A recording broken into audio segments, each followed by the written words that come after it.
sejahtera bagi kita sekaliannya.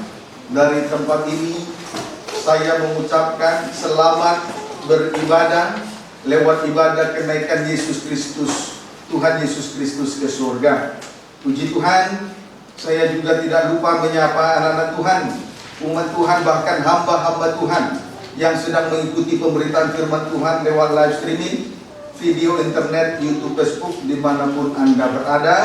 Sebab itu kita berdoa, kita mohon dengan rendah hati kepada Tuhan, supaya Tuhan bukakan firman-Nya untuk kita sore ini, sehingga ibadah kenaikan Yesus ke surga bagaikan dupa berbau harum, ibadah yang menyukakan hati Tuhan, serta ibadah yang mengandung janji, baik untuk masa sekarang maupun untuk masa yang akan datang.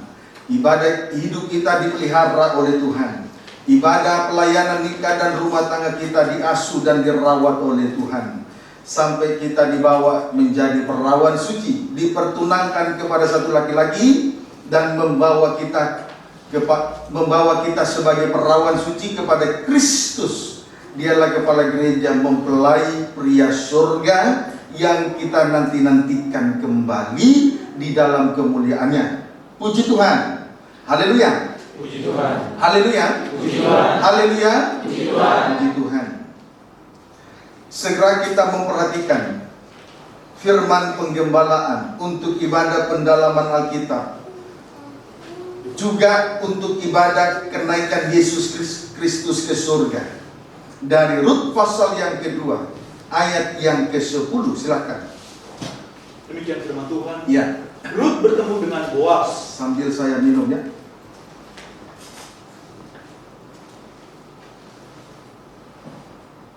Ayat 10. Lalu sujudlah Rut menyembah dengan mukanya sampai ke tanah, Ya. dan berkata kepadanya, Ya. mengapakah aku mendapat belas kasihan daripadamu, sehingga Tuhan memperhatikan aku, padahal aku ini seorang asing. Seorang asing. Puji Tuhan. Saudaraku, Rut sebetulnya bangsa kafir. Dia adalah bangsa Moab. Tetapi di sini kita perhatikan, Rut mendapat perhatian dari Boas rohani, yaitu Tuhan Yesus Kristus, kepala gereja, mempelai pria surga. Puji Tuhan. Tetapi bagian dari kalimat yang harus kita perhatikan dari ayat 10 ini adalah bagian dari kalimat dari ayat 10 ini. Kalimat yang harus kita perhatikan dari ayat 10 ini adalah, lalu sujudlah Rut menyembah dengan mukanya sampai ke tanah. Lalu sujudlah Rut menyembah dengan mukanya sampai ke tanah. Suatu sikap yang baik ditunjukkan oleh Rut, sekaligus menguntungkan dirinya sendiri. Sikap itu menguntungkan dirinya sendiri. Amin, saudaraku. Sikap penyembahan yang benar itu ada di dalam kerajaan surga. Sikap penyembahan yang benar itu merupakan bayangan dan gambaran dari penyembahan di dalam kerajaan surga. Wahyu 4 ayat 9 sampai 10. Wahyu 4 ayat 9 sampai 10.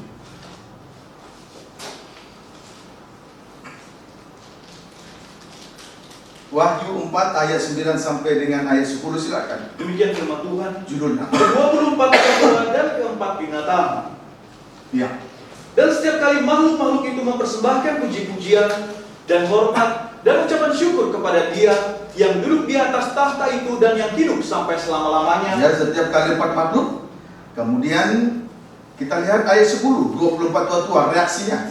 Maka tersungkurlah ke-24 tua-tua itu di hadapan Dia yang duduk di atas tahta itu, dan mereka menyembah Dia yang hidup sampai selama-lamanya. Dan mereka melemparkan mahkotanya di hadapan tahta itu sambil berkata, terima kasih.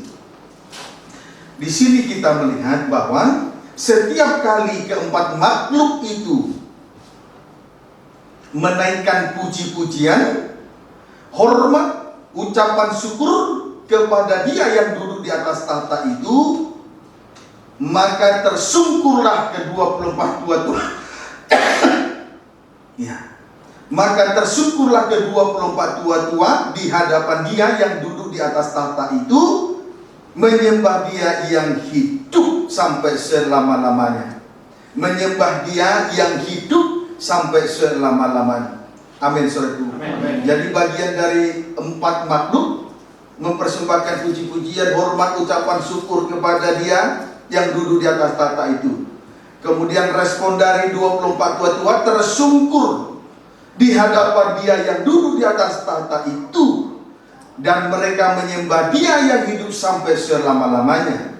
Puji Tuhan. Haleluya. Wahyu pasal 5 ayat 8. Demikian firman Tuhan. Ya, jadi baik 4 makhluk maupun 24 tua-tua, mereka mengarahkan, baik 4 makhluk maupun 24 tua-tua, arahnya kepada Kristus kepala. Amin, saudara. Amin. 4 makhluk memuji-puji Tuhan, arahnya kepada Kristus kepala. 24 tua-tua menyembah Dia, semua mengarah kepada Kristus kepala. Puji Tuhan. Amin, saudaraku. Amin. Kalau kita betul-betul hidup di dalam penyembahan yang benar selama di bumi ini, maka baik hati, pikiran, perasaan maupun tubuh jiwa roh kita senantiasa terarah kepada Kristus kepala, Dia yang duduk di atas tahtanya sampai selama-lamanya. Puji Tuhan. Wahyu pasal yang kelima ayat yang ke-8. Demikian firman Tuhan. Kitab yang dimeterai dan anak domba. Ya. Ketika Ia mengambil gulungan kitab itu, Ya. tersungkurlah keempat makhluk, Ya. dan ke-24 tua-tua itu di hadapan anak domba itu. Terus? Masing-masing memegang 1 kecapi dan 1 cawan emas, penuh dengan kemenyan. Itulah doa orang-orang kudus. Tersungkurlah keempat makhluk dan 24 tua-tua di hadapan anak domba, sebab di tangan mereka masing-masing 1 kecapi dan 1 cawan emas, penuh dengan kemenyan. Itulah doa dari orang-orang kudus. Baik 4 makhluk maupun 24 tua-tua tersungkur di hadapan anak domba yang duduk di atas tahta itu. Mengapa? Sebab di tangan mereka masing-masing 1 kecapi dan 1 cawan emas, penuh dengan kemenyan. Itulah doa penyembahan dari orang-orang kudus. Puji Tuhan. Lebih rinci, Wahyu 8 ayat 3 sampai 4. Demikian firman Tuhan. Meterai yang ke-7. Ya. Maka datanglah seorang malaikat lain, dan ia pergi berdiri dekat mezbah, Ya. dengan sebuah penutupan emas. Ya, cawan emas penuh dengan kemenyan. Itulah dupa yang berbau harum. Terus, Dan kepadanya diberikan banyak kemenyan untuk dipersembahkannya bersama-sama dengan doa semua orang kudus. diberikan banyak kemenyan untuk dipersembahkannya dengan bersama-sama dengan doa semua orang kudus. Terus, Di atas mezbah emas di hadapan tahta itu. iya, terus Lalu malaikat itu mengambil pedupaan itu.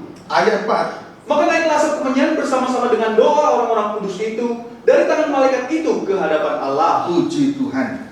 Asap dupa kemenyan naik sampai ke hadirat Allah. Di sini kita melihat asap dupa kemenyan naik sampai ke hadirat Allah. Doa penyembahan yang akan berarti doa penyembahan yang akan membawa kita untuk sampai kepada tahta Allah. Berarti doa penyembahanlah yang membawa kita untuk sampai kepada tahta Allah. Amin, saudaraku. Amin. Itu yang membawa kita sampai kepada tahta Allah. Doa penyembahan. Asap dupa kemenyan naik sampai ke hadirat Tuhan. Artinya doa penyembahan yang membawa kita sampai naik, membawa kita sampai kepada tahta Allah, ada di dalam kemuliaannya. Wahyu pasal yang keempat.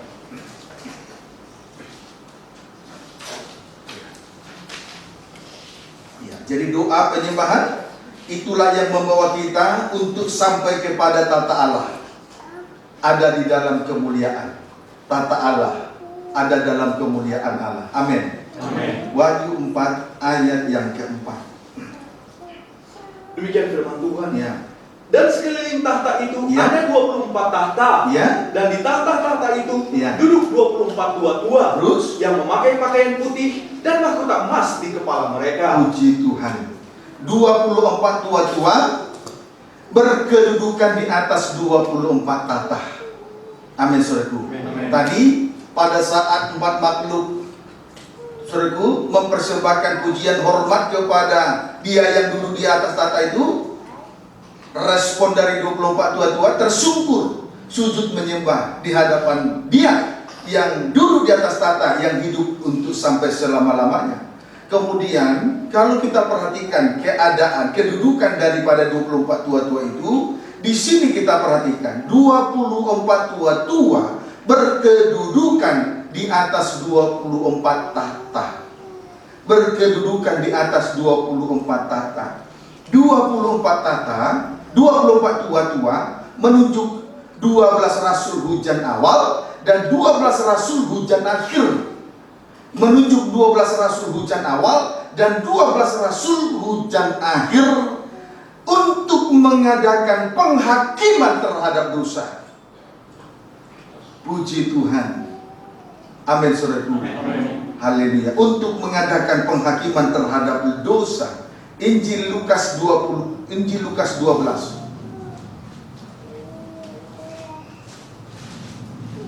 Injil Lukas 12 ayat 29 sampai 30. Injil Lukas 22 maksud saya ya, bukan 12. Ayat 29 sampai 30. Lukas 22 ayat 29 sampai 30 baca. Demikian firman Tuhan. Ya. Percakapan waktu perjamuan malam. Ya. Dan aku menentukan hak-hak kerajaan bagi kamu. Ya. Sama seperti Bapakku menentukannya bagiku. Ayat 30. Bahwa kamu akan makan dan minum semeja dengan aku di dalam kerajaanku. Terus? Dan kamu akan duduk di atas tahta Iya. untuk menghakimi ke-12 suku Israel. 12 rasul duduk di atas tahta untuk menghakimi ke-12 suku Israel. Untuk menghakimi 12 suku Israel. Puji Tuhan. Kita sudah melihat 12 rasul hujan awal. Itulah 12 rasul, itulah 12 murid Yesus menghakimi gereja hujan awal. Pada saat dihakimi, di situ kita melihat Ananias dan Safira mati seketika karena mereka mendustai roh Tuhan. Haleluya. Jadi 12 rasul hujan awal maupun nanti 12 rasul hujan akhir, tugasnya adalah untuk menghakimi dosa. Menghakimi 12 suku Israel. Menghakimi suku-suku, kaum dan bahasa. Puji Tuhan, kiranya dapat dipahami dengan baik. Amin, saudaraku. Amin. 2 Tesalonika 1.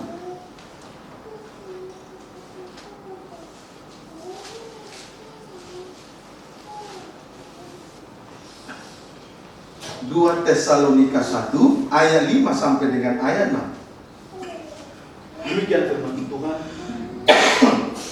Terus Ucapan syukur dan doa. ya, bantu doa supaya batuk ini selesai. Silakan.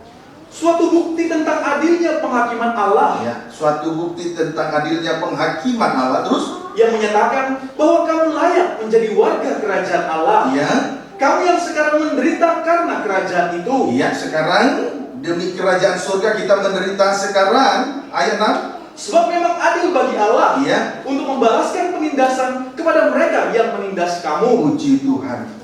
Haleluya. Kalau saat ini kita berada di tahta, di dalam kemuliaannya, lewat setiap pertemuan-pertemuan ibadah yang Tuhan percayakan, itu adalah bukti tentang adilnya penghakiman Allah.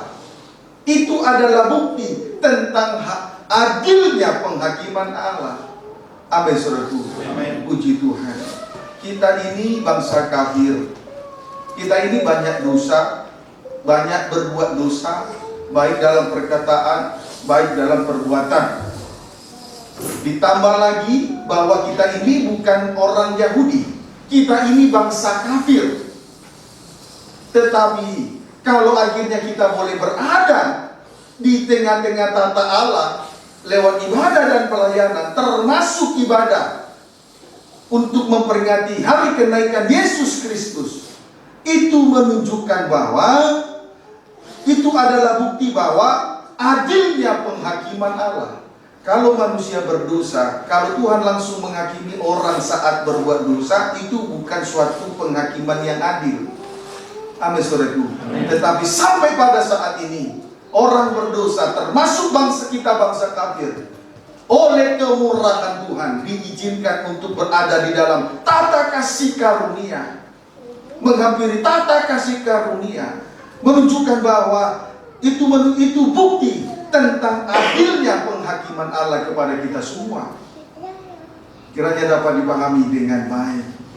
Sementara di tengah-tengah kita menjalankan ibadah dan pelayanan ini, kita banyak memang menanggung penderitaan.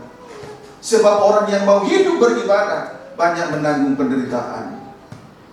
Kalau lepas dari sengsara salib, lepas dari penderitaan, di tengah-tengah ibadah dan pelayanannya kepada Tuhan, dia itu bukan orang yang mau hidup beribadah. Dia itu orang yang mau hidup seenaknya saja. Inilah yang disebut gereja palsu. Dapat dipahami, saudaraku. Puji Tuhan. Ibrani 1 ayat 3.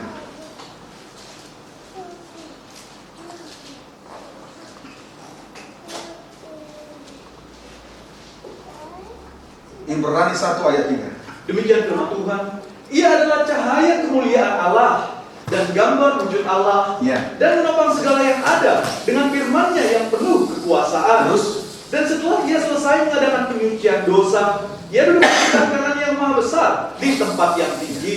Setelah ia selesai mengadakan penyucian dosa, ia duduk di sebelah kanan yang maha besar di tempat yang tinggi. Ia naik dan duduk di atas tahta, dan sekarang ada di dalam kemuliaan. Amin, saudaraku. Amin. Puji Tuhan. Haleluya. Pendeknya, Yesus anak Allah sekarang ada di tahta Allah, berada di dalam kemuliaan. Tentu setelah ia selesai mengadakan penyucian dosa. Inilah yang disebut penghakiman yang adil dari Tuhan untuk manusia. Inilah yang disebut penghakiman yang adil dari Tuhan untuk manusia. Maka sekali lagi saya tandaskan, seandainya manusia dihakimi saat ia berbuat dosa, tentu manusia akan mati dan binasa untuk selama-lamanya. Itu bukan penghakiman yang adil. Amin, saudaraku. Puji Tuhan. Jadi, saudaraku, Yesus meninggalkan dunia, Yesus naik meninggalkan dunia ini bukan dalam keadaan carut marut, bukan dalam keadaan semberawut, bukan dalam keadaan hidup tak menentu, bukan dalam keadaan yang tidak benar, tidak suci dan tidak mulia, atau yang disebut wujud yang tidak terbentuk. Tetapi Yesus naik Yesus naik dan sekarang ada di tahta Allah dan di dalam kemuliaan setelah ia selesai mengadakan penyucian dosa. Maka sekarang bagi kita bangsa kafir, bagi kita orang berdosa, tinggal melihat contoh teladan yang dia kerjakan itu. Tinggal mengikuti contoh teladan yang dia kerjakan itu. Amin, saudaraku. Maka pada saat penghakiman kita akan mendapat keselamatan, ada di atas tahta dan di dalam kemuliaan. Tetapi kesempatan sebagai kemurahan yang Tuhan berikan ini masih besar, namun tetap masih mempertahankan sifat manusiawi, juga masih hidup di dalam hawa nafsu, yaitu menuruti keinginan-keinginan daging yang jahat. Itulah kenajisan, kefasikan yang lain. Nanti pada saat Tuhan bersemayam dalam kemuliaannya, pada saat itu terjadi penghakiman, maka dia akan menerima hukuman api untuk selama-lamanya. Itu penghakiman yang adil. Karena dia naik setelah ia selesai mengadakan penyucian terhadap dosa. Amin. Itu penghakiman yang adil. Sebab itu kalau kita lihat tadi 24 tua-tua berkedudukan di atas 24 tahta. 24 tua-tua itulah 12 rasul hujan awal dan 12 rasul hujan akhir. Tugas mereka menghakimi 12 suku Israel. Dan penghakiman mereka adalah penghakiman yang adil. Tidak membabi buta.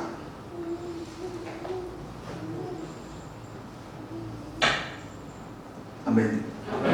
Puji Tuhan. Haleluya. Haleluya. Puji Tuhan. Ya.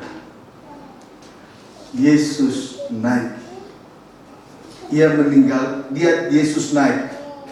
Sekarang ada di tahta Allah dan di dalam kemuliaan.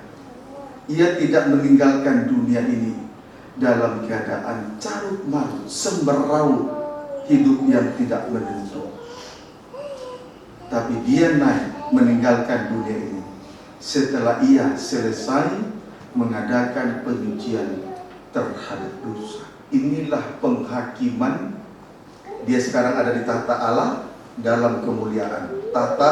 Inilah tahta penghakiman yang adil. Amin, saudaraku. Tahta penghakiman yang adil. Puji Tuhan, tentu kita bersyukur sebagai bangsa kafir yang dahulu hidup jauh dari Allah, tidak mengenal tentang kebenaran, tidak mendapat ketentuan-ketentuan yang dijanjikan. Kalau hari ini kita berada di tahta Allah, menghampiri tahta kasih karunia lewat ibadah, yaitu ibadah kenaikan Yesus Kristus. Itu adalah tahta penghakiman yang adil bagi kita semua. Amin, saudaraku. Puji Tuhan. Ya. Wahyu 19 ayat 2.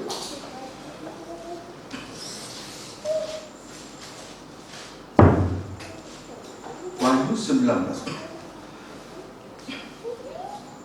ayat 2. Demikian firman Tuhan, nyanyian atas jatuhnya Babel. Sebab benar dan adil segala penghakimannya. Sebab benar dan adil segala penghakimannya. Terus, karena ialah yang telah menghakimi pelacur besar itu, yang merusakkan bumi dengan percabulannya, dan ialah yang telah membalaskan darah hamba-hambanya atas pelacur itu. Puji Tuhan. Adil dan benar segala penghakimannya. Mengapa? Karena ia telah menghakimi pelacur besar. Karena ia telah menghakimi pelacur besar. Bayangkan kalau seandainya Yesus naik dan sekarang duduk di atas tahta dan berada dalam kemuliaan, tetapi meninggalkan dunia dalam keadaan tidak menentu. Maka keadaan kita, maka kita akan berujung, maka manusia akan berujung kepada maut, kebinasaan. Tetapi kita melihat bahwa benar dan adil segala penghakimannya.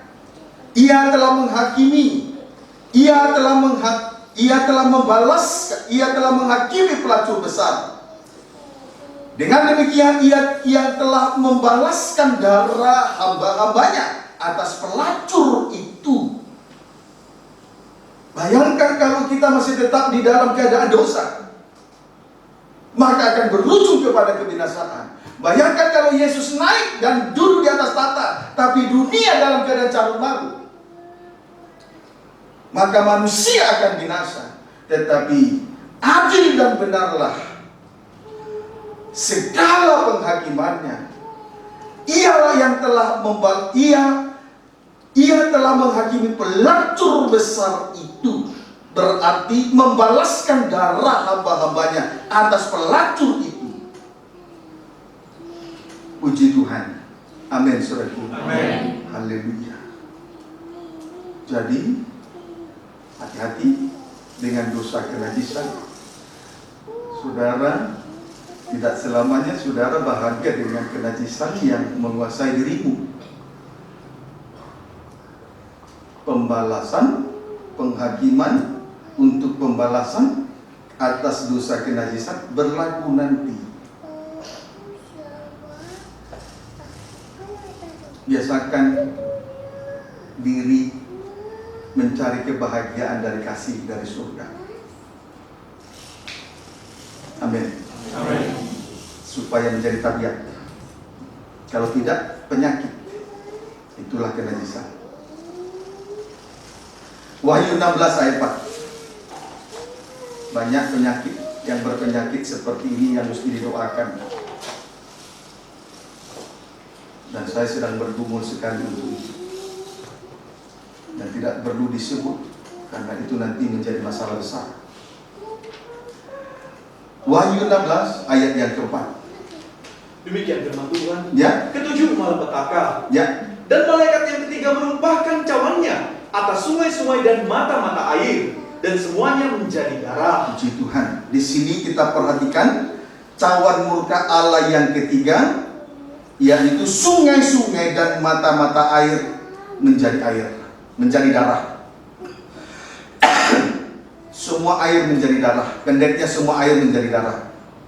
Amin ya. Amin. Ayat 5 sampai 6. Dan aku mendengar malaikat yang berkuasa atas air itu berkata, Ya. Adil engkau, Ya. engkau yang ada dan yang sudah ada, Ya. engkau yang kudus, yang telah menjatuhkan hukuman ini. Terus? Karena mereka telah menumpahkan darah orang-orang kudus dan para nabi. Ya. Engkau juga telah memberi mereka minum darah. Hal itu wajar bagi mereka. Puji Tuhan. Jadi, saudaraku, tadi saya ulangi dulu ayat 4. Cawan murka Allah yang ketiga, sungai-sungai dan mata air semuanya menjadi darah. Kemudian ayat 5 sampai ayat 6, Tuhan membalaskan, Tuhan memberi mereka minum darah, yaitu mereka yang telah menumpahkan darah orang-orang kudus dan menumpahkan darah dari para nabi. Puji Tuhan. Amin, saudaraku. Haleluya. Kalau air menjadi darah, berarti orang-orang yang menumpahkan darah orang-orang kudus, orang-orang yang menumpahkan darah para nabi akan minum dari darah. Itu merupakan pembalasan atau penghakiman yang adil dari Tuhan. Jadi cawan murka Allah yang ketiga itu penghakiman yang adil. Puji Tuhan. Ayat yang ke-7. Dan aku mendengar mezbah itu berkata, Ya, aku mendengar mezbah itu berkata, terus, Ya Tuhan Allah yang Maha Kuasa, ya Tuhan Allah yang Maha Kuasa, benar dan adil segala Ya. penghakiman-Mu. Puji Tuhan. Saudaraku, mezbah itu berkata, ya Tuhan Allah yang Maha Kuasa, besar dan adil segala penghakiman-Mu.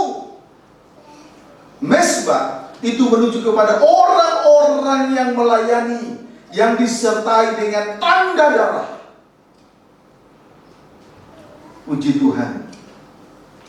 Jadi, kalaupun kita jadi orang yang mau hidup beribadah dan melayani kepada Tuhan, ditandai dengan darah. Itu memang. Tetapi nanti kita akan merasakan pada hari penghakimannya, kita akan merasakan pembelaannya, yaitu suatu kali nanti kita juga akan berada duduk di atas tahta dan berada dalam kemuliaannya. Tapi kalau kita kalau kita beribadah tetapi tidak mau memikul salib, dengan lain kata hanya hidup mau seenaknya saja, hidup mau sesuka hati, bahkan menjadi kehidupan yang arogansi karena dikoreksi dosanya, nanti juga dia akan mendapat penghakiman yang adil.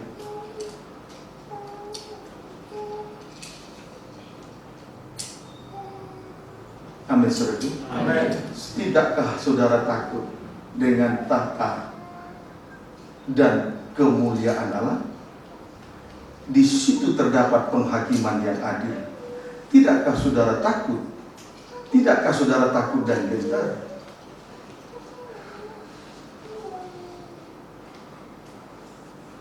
Amin, saudara. Amin. Puji Tuhan. kita menarik suatu kesimpulan. Tata Allah dan kemuliaannya adalah penghakiman yang adil. Kita menarik suatu kesimpulan. Tata Allah dan kemuliaannya adalah penghakiman yang adil. Sekarang kita maju terus memperhatikan wujud dari tata Allah dan kemuliaannya bagi kita di bumi ini.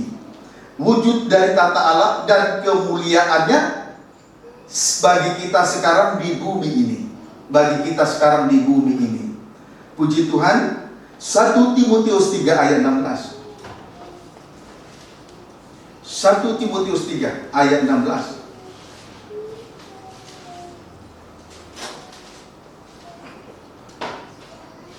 Ya, silakan. Demikian firman Tuhan.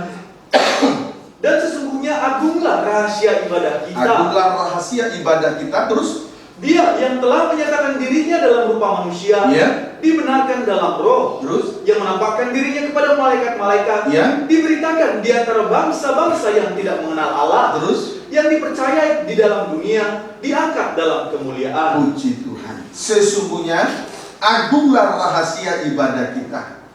Sesungguhnya agunglah rahasia ibadah kita. Puji Tuhan.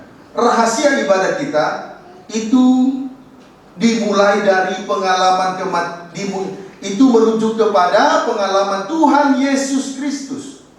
Sesungguhnya agunglah rahasia ibadah kita. Rahasia ibadah kita, saudaraku, menunjuk kepada pengalaman Tuhan Yesus Kristus di dalam 3 tanda. 1, kematiannya. 2, kebangkitannya. 3, kemuliaannya. Saya ulangi, sesungguhnya agunglah rahasia ibadah kita. Rahasia ibadah kita ini menunjuk kepada menunjuk kepada pengalaman Tuhan Yesus Kristus di dalam 3 tanda. 1, kematiannya. 2, kebangkitannya. 3, kemuliaannya. Puji Tuhan. Haleluya. Jadi inilah wujud dari tata Allah dan kemuliaannya bagi kita selama kita ada di bumi ini. Amin, saudaraku.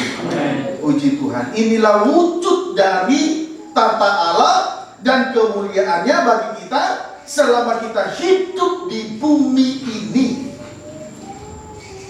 Puji Tuhan. Sekarang Yesus duduk di atas tahta dan ada di dalam kemuliaan. Ibadah dan pelayanan ini adalah tata Allah. Amin, saudaraku. Ibadah dan pelayanan ini adalah kemuliaan Allah. Sebab di tengah-tengah ibadah inilah Tuhan bertahta. Maka sesungguhnya agunglah rahasia ibadah kita ini. Di mana Allah bertahta? Di tengah-tengah ibadah dan pelayanan. Di mana kemuliaan Allah? Di tengah-tengah ibadah dan pelayanan. Amin, saudaraku. Agunglah rahasia ibadah kita ini.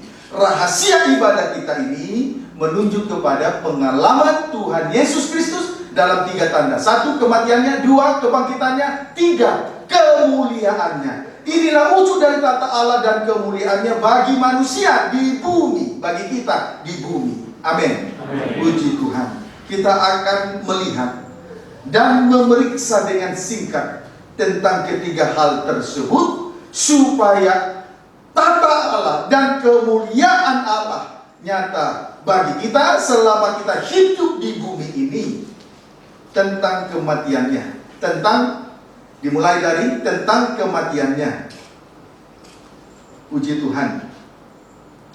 Baca kembali 1 Timotius 3 ayat 16. Demikian firman Tuhan. Dan sesungguhnya agunglah rahasia ibadah kita. Ya. Dia yang telah menyatakan dirinya dalam rupa manusia, dibenarkan dalam roh. Terima kasih. Dia yang telah menyatakan dirinya dalam rupa, perhatikan kalimat. Perhatikan kalimat titik 2. Dia yang telah menyatakan dirinya dalam rupa manusia. Berarti dari atas, dari sorga turun ke bumi. Itu persamaannya. Perhatikan kalimat, dia yang telah menyatakan dirinya dalam rupa manusia. Berarti dari atas, dari surga, ia turun ke bumi. Itu persamaannya. Amin. Amin. Puji Tuhan. Itu persamaannya. Efesus 4 ayat 9. Efesus 4 ayat yang ke-9. Demikian firman Tuhan. Ya, Bukankah ia telah naik? ya, Berarti bahwa ia juga telah turun ke bagian bumi yang paling bawah. iya. Puji Tuhan. Bukankah ia telah naik? Berarti bahwa ia juga telah turun ke bagian bumi yang paling bawah.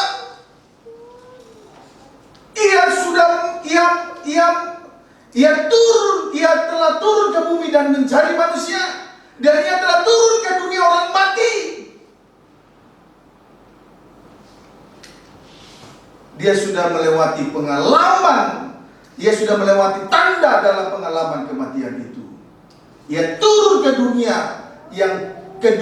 orang mati, ke dunia yang paling bawah. Inilah tanda dalam pengalaman kematian Yesus Kristus. Puji Tuhan, haleluya. Puji Tuhan. Ya. 1 Timotius 3 ayat 16.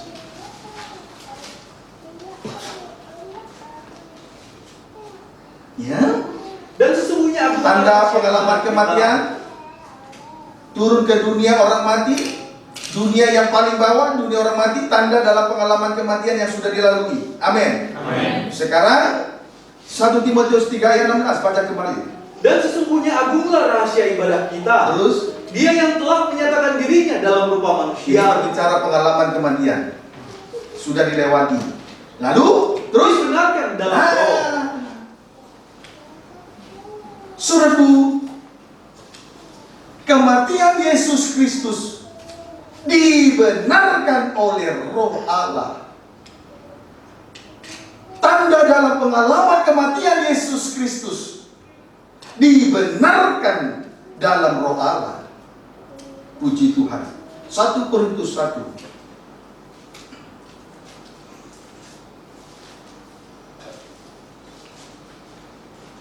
ayat 20, 2 sampai 23. Demikian firman Tuhan. 22 sampai 23. Hikmat Allah dan hikmat manusia. Perhatikan baik-baik. Orang-orang Yahudi menghendaki tanda, Ya. dan orang-orang Yunani mencari hikmat. Ya, Tetapi kami memberitakan Kristus yang disalibkan. ya. Untuk orang-orang Yahudi suatu batu sandungan, Terus? dan untuk orang-orang bukan Yahudi suatu Ya. kebodohan. Haleluya. Kematian Yesus Kristus, sengsara salib atau pengalaman kematian Yesus Kristus tidak dibenarkan oleh dunia. Menanggung penderitaan yang tidak harus ia tanggung tidak dibenarkan oleh dunia. Melainkan suatu kebodohan, itu merupakan suatu kebodohan bagi dunia ini. Jadi tanda di dalam pengalaman kematian Yesus anak Allah itu hanya dibenarkan oleh Roh Allah.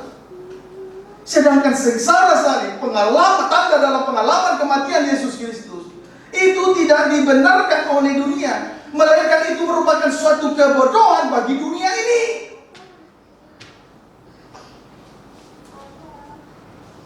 Coba saudara lihat untuk ukuran dunia ini. Kalau ia rela menanggung yang tidak harus ia tanggung, bagi dunia itu bodoh. Tidak dibenarkan oleh dunia.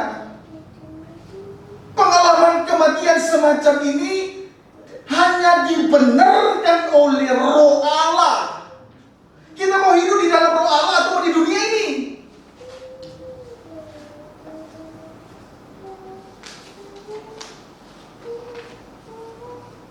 Haleluya. Puji Tuhan. Haleluya.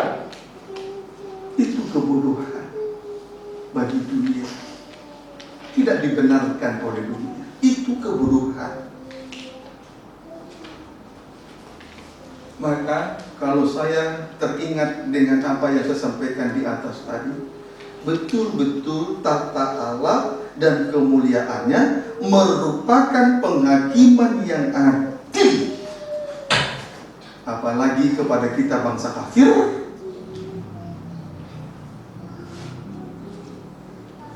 Tuhan, Tuhan Yesus baik.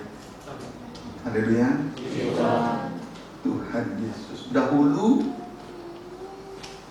pengalaman kematian juga bagi kita suatu kebodohan. Artinya itu tidak benar.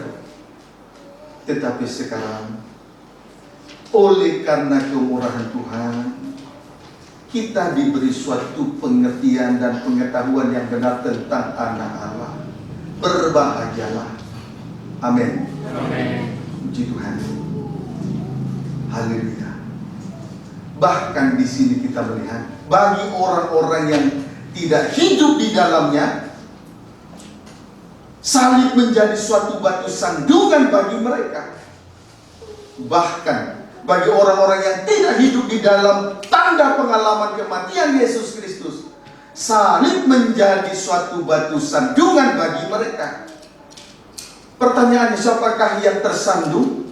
Jawabnya, mereka yang hanya menghendaki tanda-tanda ataupun mujizat-mujizat di tengah-tengah ibadah dan pelayanan. Siapa yang tersandung dengan pengalaman kematian? Jawabnya, orang-orang yang hanya menghendaki tanda-tanda heran, atau yang hanya menghendaki mujizat-mujizat, atau yang hanya menghendaki perkara-perkara lahiriah.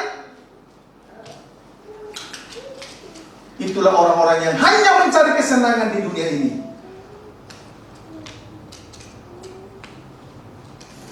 Puji Tuhan. Jadi jelas, kematian Yesus dibenarkan dalam roh saja. Di luar roh Allah, pengalaman kematian tidak dibenarkan. Bahkan orang dunia mengatakan itu kebodohan. Amin. Amin. Maka timbullah suatu pertanyaan bagi kita yang harus kita jawab. Mulai dari detik ini, besok, lusa, seterusnya sampai Tuhan datang. Kita mau hidup di dalam roh Allah atau hidup di dalam dunia ini?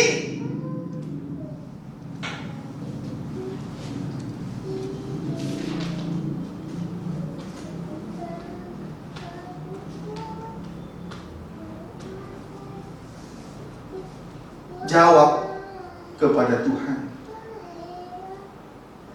Buktikan dari perkataan dan perbuatanmu. Jangan kelihatan tubuhmu baik, hatimu gerilya.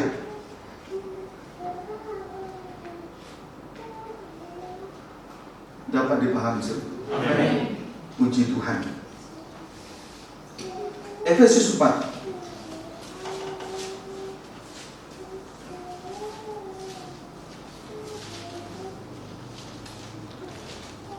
Pasal 10 ayat 20. Efesus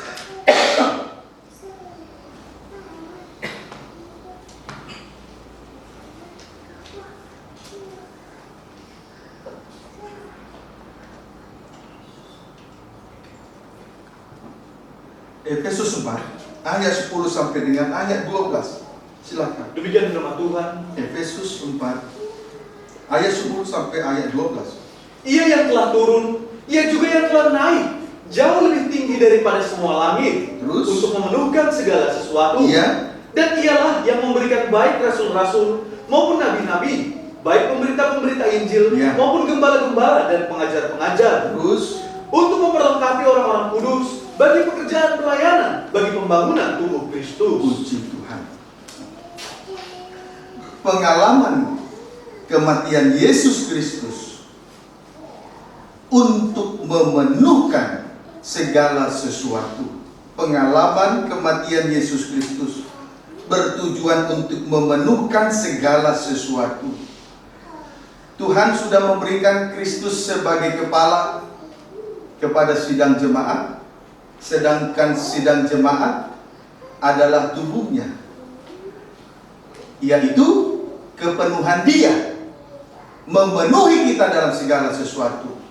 Amin, saudaraku. Amin. Puji Tuhan. Jadi pengalaman kematian Yesus Kristus itu bertujuan untuk memenuhkan segala sesuatu, antara lain yaitu memberikan 5 jabatan.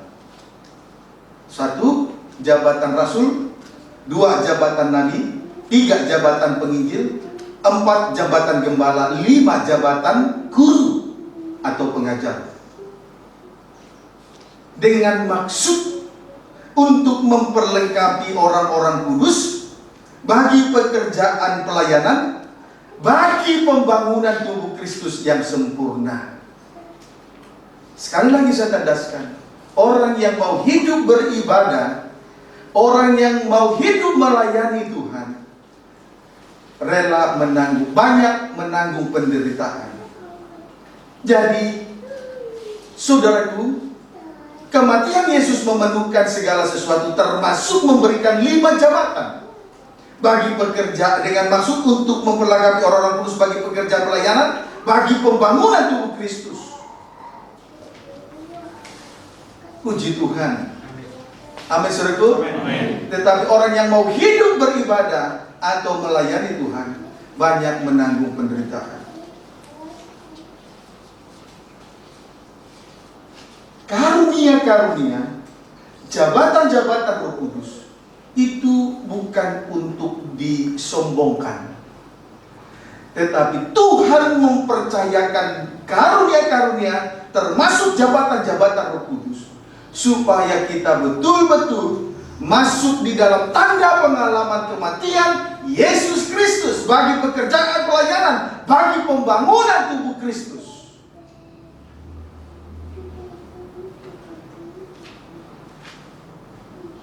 Jubah imam besar terdiri dari 3 bagian. 1 baju efod, itu bicara pengalaman kematian.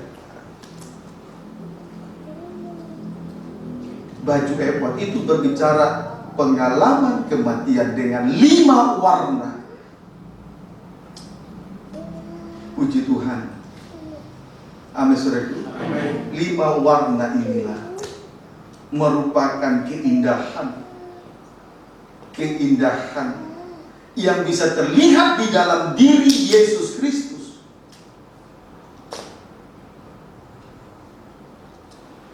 Warna yang pertama itulah emas, itu menuju kepada keilahian Yesus Kristus. Kemudian warna merah itulah pengalaman kematian Yesus Kristus sebagai manusia. Warna biru itu menuju kebangkitan Yesus sebagai hamba.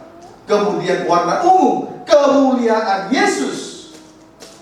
Itu berbicara tentang kemuliaan Yesus sebagai raja.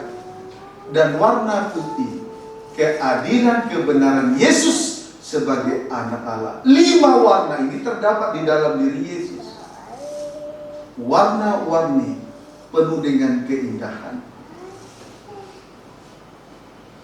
Amin, saudaraku. Puji Tuhan. Jadi pengalaman kematian ini penuh dengan warna. Pengalaman kematian unik, tidak bisa diselami oleh akal dan pikiran manusia. Kita banyak kali mendapatkan didikan dengan cara Tuhan.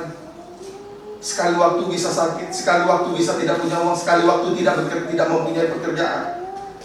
Tetapi pengalaman semacam ini mewarnai kehidupan kita, supaya kita boleh mengucap syukur kepada Tuhan senantiasa. Tuhan mau menyatakan kehendaknya di situ. Amin, saudara. Amin. Puji Tuhan. Haleluya. Nah, kita lihat 1 Korintus 15 terlebih dahulu ayat 3.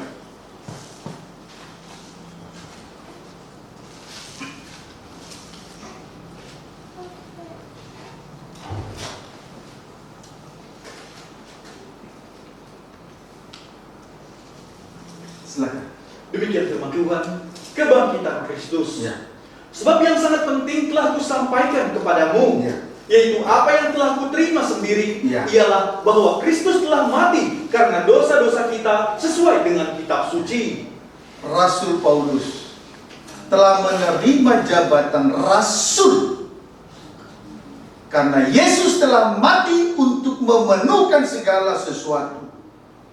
Amin, saudaraku. Amin. Puji Tuhan. Ayat apa? Bahwa ia telah dikuburkan dan bahwa ia telah dibangkitkan Ya. pada hari yang ketiga sesuai dengan kitab suci. Jadi Rasul Paulus telah menerima jabatan rasul oleh karena pengalaman kematian Yesus Kristus. Puji Tuhan, bahwa Kristus telah mati karena dosa-dosa kita sesuai dengan kitab suci. Dia rela mati karena dosa manusia. Dan Rasul Paulus juga menerima jabatan rasul karena Yesus telah mati. Jadi lewat kematiannya inilah ia memenuhkan segala sesuatu, termasuk memberikan jabatan rasul kepada Paulus. Dan oleh karena kematiannya juga ia memenuhkan, yaitu dosa-dosa kita ditanggung oleh Yesus Kristus. Amin, saudaraku. Puji Tuhan. Jadi kita bersyukur kepada Tuhan. Yesus telah melewati tanda di dalam pengalaman kematiannya. Paulus menerima jabatan rasul dan Yesus mati untuk dosa-dosa kita sekaliannya. Jadi kematiannya betul-betul memenuhkan segala sesuatu. Puji Tuhan. Amin, saudaraku. Dan kalau kita lihat, Tuhan memberikan karunia-karunia dan jabatan-jabatan kudus kepada orang-orang kudus, bagi pekerjaan pelayanan, bagi pembangunan tubuh Kristus. Jadi jelas orang yang mau hidup beribadah banyak menanggung penderitaan. Maka kalau kita perhatikan pembangunan tabernakel di dalam Keluaran pasal 25, di situ bangsa Israel harus membawa korban dan persembahan. Persembahan itulah persembahan khusus dari yang terdorong hatinya, dari orang yang terdorong hatinya. Sehingga dengan demikian terwujudlah pembangunan tabernakel, rumah Tuhan, atau disebut juga tubuh Kristus. Amin, saudaraku. Itulah tentang pengalaman kematian Yesus Kristus, dibenarkan oleh Roh Allah. Puji Tuhan. Sekarang tentang kebangkitannya. 1 Timotius 3 ayat 16. 1 Timotius 3 ayat 16 kembali dibaca. Demikianlah firman Tuhan. Dan sesungguhnya agunglah rahasia ibadah kita. Ya. Dia yang telah menyatakan dirinya dalam rupa manusia, dibenarkan dalam roh. Terus, yang menampakkan dirinya kepada malaikat-malaikat, diberitakan di antara bangsa-bangsa yang tidak mengenal Allah. terima kasih. Kalimat yang harus kita perhatikan dari ayat ini ialah yang menampakkan dirinya kepada malaikat-malaikat. Yang menampakkan dirinya kepada malaikat-malaikat. Jadi setelah kebangkitan Yesus Kristus, ia menampakkan dirinya kepada malaikat-malaikat. 1 Korintus 15 ayat 3 sampai 4.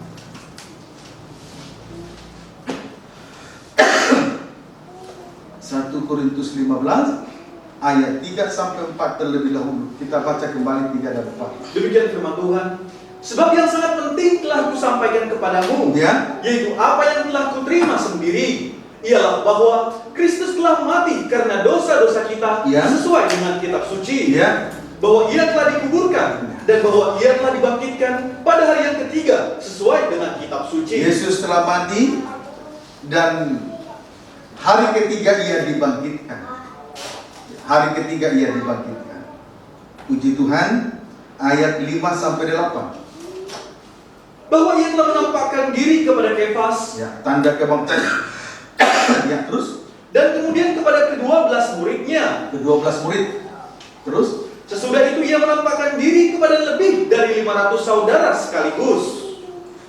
terus Kebanyakan dari mereka masih hidup sampai sekarang, tetapi beberapa di antaranya telah meninggal. ya, terus Selanjutnya, ia menampakkan diri kepada Yakobus, kemudian kepada semua rasul. ya, terus Dan yang paling akhir dari semuanya, ia menampakkan diri juga kepadaku, sama seperti kepada anak yang lahir sebelum waktunya. bukti bahwa Yesus telah bangkit. Ya. ia menampakkan dirinya satu kepada Kefas dan kepada ke-12 muridnya. Dua, ia menampakkan diri kepada Yakobus, kemudian kepada 12 rasul.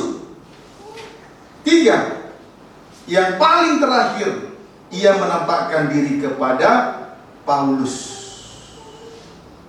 Ya, itu adalah bukti yang kuat bahwa Yesus pada hari yang ketiga, Yesus telah bangkit. Amin, saudaraku. Amin. Puji Tuhan.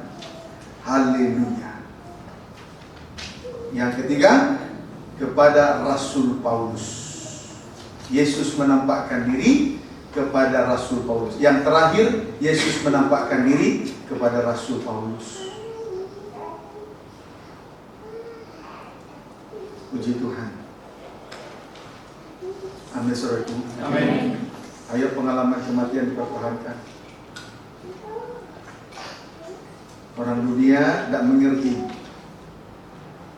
Itu hanya dibenarkan roh Allah. Roh yang tidak terlihat itu. Tuhan. Kalau saya masih berkata seperti ini, engkau harus terima. Penyakitmu harus sembuh oleh pengalaman kematian. Amin. Amin. Jangan bangga engkau karena kenajisan sasaranmu engkau. Bangga kalau engkau mengerti tentang pengalaman kematian. Amin, saudaraku. Amin. Puji Tuhan. Jangan penasaran. Puji Tuhan. Ayat yang ke-9 sampai 10. Karena aku adalah yang paling hina dari semua rasul, Ya. bahkan tidak layak disebut rasul. Terus? Sebab aku telah menganiaya jemaat Allah. Terus? Tetapi karena kasih karunia Allah, Ya. aku adalah sebagaimana aku ada sekarang. Terus? Dan kasih karunia yang dianugerahkannya kepadaku tidak sia-sia. Ya. Sebaliknya, aku telah bekerja lebih keras daripada mereka semua. Ya. Tetapi bukannya aku, melainkan kasih karunia Allah yang menyertai aku. Iya. Tadi ulangi dulu ayat 8. Ayat 8. Dan yang paling akhir dari semuanya, ia menampakkan diri juga kepadaku, sama seperti kepada anak yang lahir sebelum waktunya. Ketika Yesus menampakkan dirinya kepada Rasul Paulus, itu merupakan suatu kemurahan kepada dia. Itu sebabnya Rasul Paulus berkata, ia menampakkan diri juga kepadaku sama seperti kepada anak yang lahir sebelum waktunya. Anak yang lahir sebelum waktunya disebut prematur, bayi prematur. Bayi prematur berarti tidak berdaya untuk menggerakkan tangan, kaki, kepala, seluruh anggota bagian tubuhnya itu tidak sanggup digerakkan. Puji Tuhan. Tetapi kalau akhirnya Yesus menampakkan diri kepada Rasul Paulus, itu merupakan kemurahan yang tidak layak menjadi layak. Itu kasih karunia, kemurahan Tuhan. Sampai akhirnya dia menerima jabatan rasul. Itu kemurahan. Kita bisa datang untuk menghadiri perhimpunan ibadah kenaikan Yesus Kristus. Itu kemurahan Tuhan. Itu kasih karunia yang dianugerahkan Tuhan kepada kita. Karena pada dasarnya kita adalah orang berdosa. Amin. Amin. Puji Tuhan. Kiranya dapat dipahami dengan baik. Itu sebabnya ketika Yesus menampakkan diri yang terakhir kepada Paulus, dia berkata seperti kepada anak yang lahir sebelum waktunya. Puji Tuhan. Ayat 9. Karena aku adalah yang paling hina dari semua rasul, Ya. bahkan tidak layak disebut rasul, sebab aku telah menganiaya jemaat Allah. Saudaraku, Rasul Paulus menyadari diri sebagai yang paling hina dari semua rasul, sebab ia telah menganiaya jemaat Allah. Itu sebabnya dia merasa tidak layak menerima jabatan rasul dari Tuhan.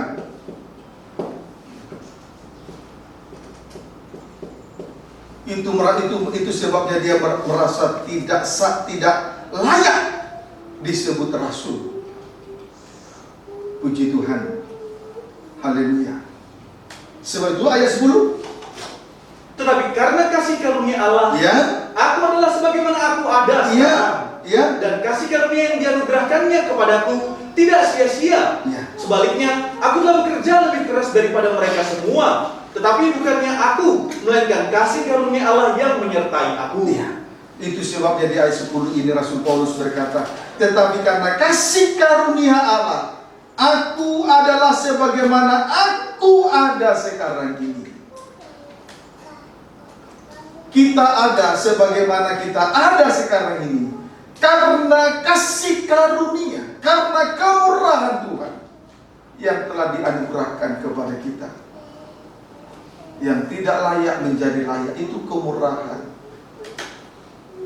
Saya juga menyadari sebagai seorang hamba Tuhan, menerima jabatan gembala, satu dari 5 jabatan yang dipercayakan Tuhan, satu dari 9 jabatan yang dirampingkan menjadi 5 jabatan.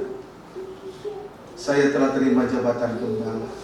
Itu itu karena kemurahan Tuhan. Imam-imam dipercaya melayani sesuai karunia-karunia-Nya, itu kemurahan.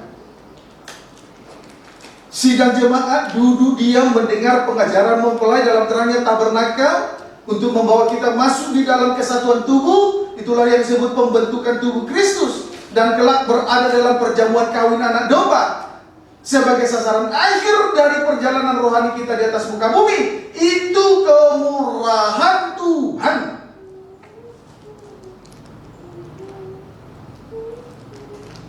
Sidang jemaat menerima pengajaran mempelai, itu kemurahan Tuhan. Berkali-kali saya sampaikan, Musa memimpin bangsa Israel untuk melewati Laut Teberau dengan tongkat penginjilan. Terjadi mujizat, tongkat berubah menjadi ular. Tetapi Yosua memimpin bangsa Israel untuk melewati sungai Yordan dengan pengajaran mempelai. Itu kemurahan untuk membawa kita masuk dalam pesta nikah anak domba. Yang dijanjikannya itu. Amin, saudara. Amin. Puji Tuhan. Tetapi selanjutnya Rasul Paulus berkata pada bagian B, sebaliknya, aku telah bekerja lebih keras daripada mereka semua. Tetapi bukannya aku, melainkan kasih karunia Allah yang menyertai aku. Jadi oleh karena kasih karunia yang dianugerahkan oleh Tuhan kepada Rasul Paulus, ia didorong untuk melakukan suatu pekerjaan yang lebih hebat, lebih besar dari rasul-rasul yang lain. Dan kalau kita melihat sepak terjang daripada Rasul Paulus ini, memang melebihi dari nilai rata-ratanya, melebihi dari rasul-rasul lain. Banyak bukti mengatakan itu.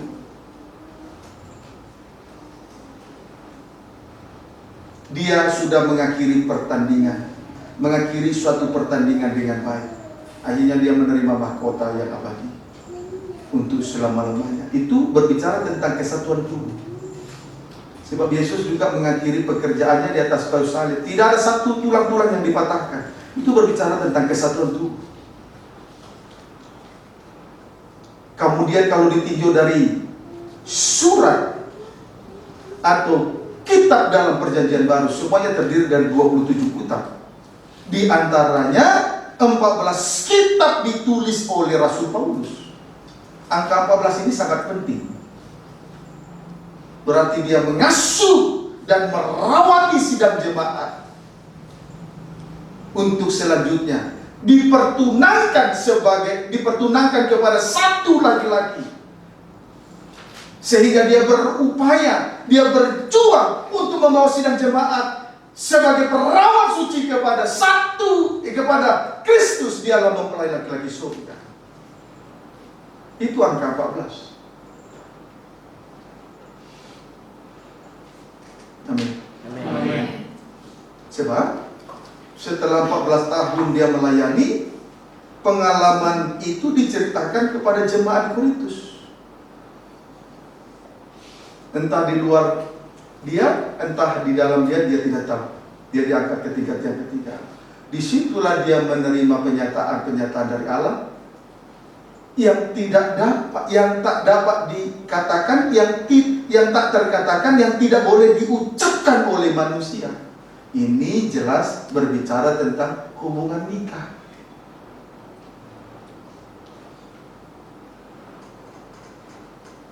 Hubungan intim menghasilkan nyanyian baru. Logat ganjil, bahasa lidah, bahasa roh yang tak dapat diucapkan yang tak terkatakan, yang tak bisa diucapkan oleh siapapun kecuali orang yang melangsungkan hubungan intim itu dengan Tuhan. Banyak fakta-fakta bahwa Rasul Paulus memiliki nilai rata-rata di atas nilai rata-rata rasul-rasul yang tiada taranya itu. Rasul-rasul lain yang tiada taranya itu. Puji Tuhan. Nah, biarlah kiranya oleh kemurahan Tuhan yang sudah kita terima, yang luar biasa ini, kemurahan yang hebat yang kita terima sampai hari ini, kita hargai, kita sadari, kita hidup karena kemurahan. Kita memiliki ini itu, memulai pekerjaan, gaji sehingga memperoleh penghasilan dan lain semuanya dan lain sebagainya, itu karena kemurahan. Supaya ayat 11, sebab itu baik aku maupun mereka, demikianlah kami mengajar, dan demikianlah kamu menjadi percaya. Puji Tuhan. Saudaraku, kasih karunia itu tidak menjadi sia-sia kalau kita betul-betul menghargai karunia-karunia dan jabatan-jabatan yang dipercayakan oleh Tuhan. Orang lain percaya kepada Tuhan. Amin. Amin. Puji Tuhan. Maka sangat memilukan hati Tuhan kalau imam menerima jabatan, menerima karunia, tetapi membuat orang menderita. Ayo, yang belum mengakui kejahatan kenajisannya yang terselubung, akui malam sore ini.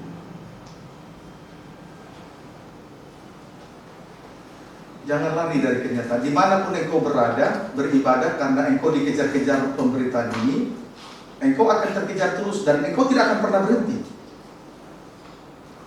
Engkau harus menghadapi dengan sikap kesatria. Bersikaplah seperti laki-laki. Jangan bersikap seperti banci. Sebentar ya, sebentar tidak. Tidak punya wujud di hadapan Tuhan. Itu banci. Banci ini lebih kejam dari laki-laki normal. Karena dia suka laki-laki, dia suka laki perempuan. Lebih hebat, lebih kejahatannya. Jangan bersikap seperti banci. Amin, saudaraku. Puji Tuhan. Haleluya. Itulah kebangkitan Yesus. Ia menampakkan diri kepada Kefas dan 12 murid, Yakobus dan 12 rasul. Sebetulnya semua berbicara tentang rasul. Kefas kepada 12 murid, Yakobus kepada 12 rasul, dan yang terakhir kepada Rasul Paulus. Puji Tuhan. Nah, sekarang tanda kebangkitan Yesus. 1 Timotius 3.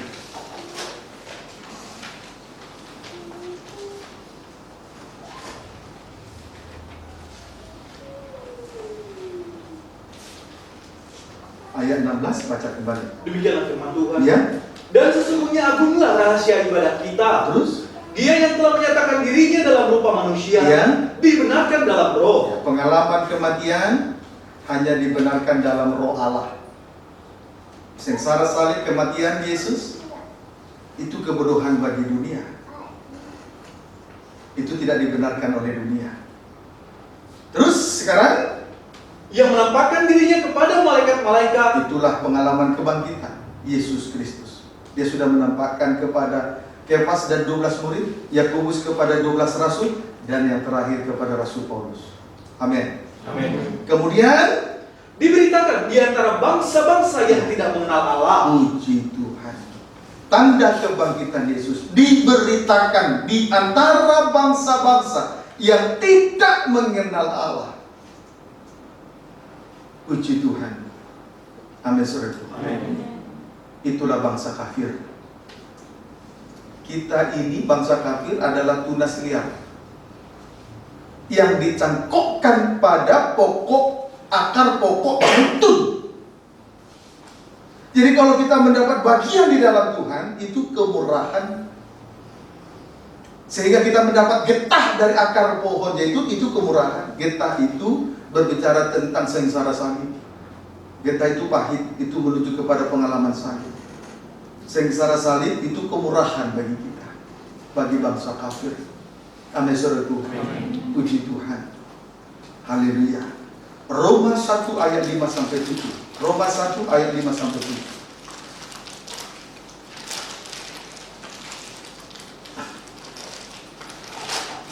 Roma 1 ayat 5 sampai dengan ayat 7. Demikian firman Tuhan. Ya.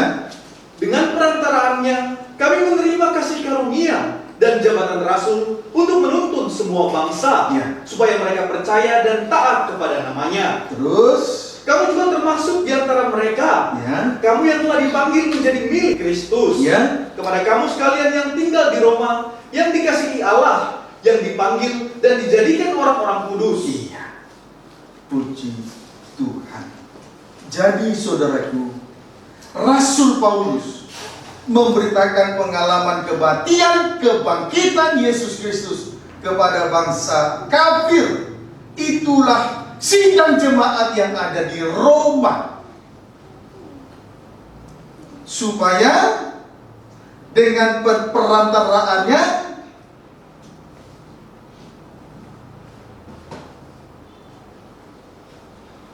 untuk menuntut semua bangsa, supaya mereka percaya dan taat kepada namanya. Amin, saudara. Amin. Puji Tuhan. Haleluya. Nah, biarlah kiranya kita percaya, selanjutnya taat kepada namanya. Haleluya. Puji Tuhan. Percaya kalau dikaitkan dengan tabernakel, itulah pintu gerbang. Puji Tuhan. Percaya itu adalah pintu gerbang untuk menuju kerajaan surga. Amin, saudaraku. Amin. Apapun yang dipercayakan oleh Tuhan, itu merupakan pintu gerbang untuk menuju kerajaan surga. Selanjutnya dipercaya, menjadi percaya. Selanjutnya taat. Puji Tuhan. Taat berarti patuh pada ajaran yang benar, patuh pada kehendak Allah. Orang yang taat ini tidak tawar-menawar. Seperti Yesus, dia harus menanggung penderitaan yang tidak harus dia tanggung di atas kayu salib. Dia harus minum cawan Allah. Dan ketika minum cawan Allah, dia tidak ada di situ negosiasi supaya menderita hanya sebagian tubuh. Hanya mungkin sebagian tangan kiri dipaku saja, atau kaki kiri saja dipaku, yang lain jangan dilukai. Tidak ada tawar-menawar. Taat kepada kehendak Allah. Di dalam ketaatan tidak ada tawar-menawar, tidak ada negosiasi. Taat saja, titik. Amin, saudaraku. Puji Tuhan. Haleluya. Sedikit mengenai taat. Ibrani pasal yang ke-5.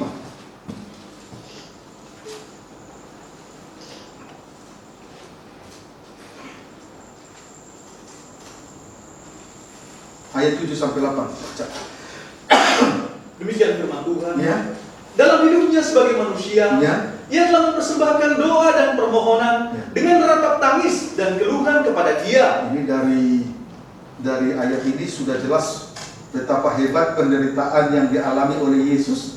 Dia adalah anak Allah. Terus, Yang sanggup menyelamatkannya dari maut. ya, Dan karena kesalehannya, ia telah didengarkan. doanya didengar. Ayat 8.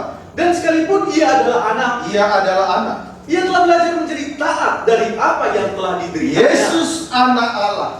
Ia telah belajar menjadi taat dari apa yang telah dideritanya. Ia telah belajar menjadi taat dari apa yang telah dideritanya. Jadi saat minum cawan Allah, dia tidak ada negosiasi, tidak ada tawar-menawar. Ia telah belajar menjadi taat dari apa yang telah dideritanya. Amin, saudara. Amin. Puji Tuhan. Saya menghimbau, kalau memang sudah menjadi imam dan melayani sesuai dengan karunia jabatan, jangan tawar-menawar lagi. Dalam situasi keadaan kondisi apapun, jangan tawar-menawar lagi. Jam, hari, waktu, jangan tawar-menawar lagi.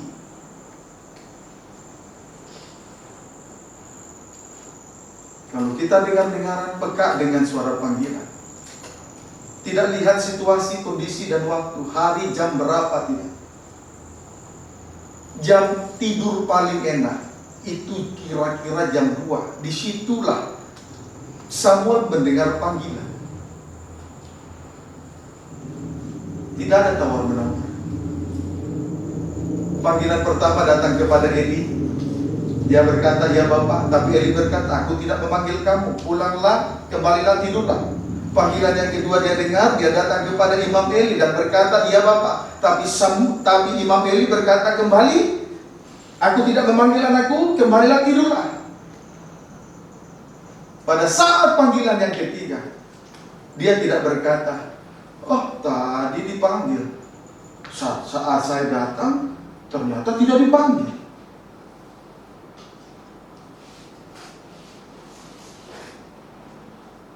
Ia telah belajar menjadi taat dari apa yang telah dideritanya.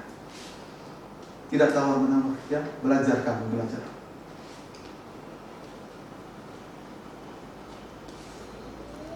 Amin. Amin. Puji Tuhan. Boleh tidak saya tidak beribadah? Lucu. Imam model zaman now lucu. Boleh tidak saya tidak beribadah? Tidak layak di dalam kerajaan surga.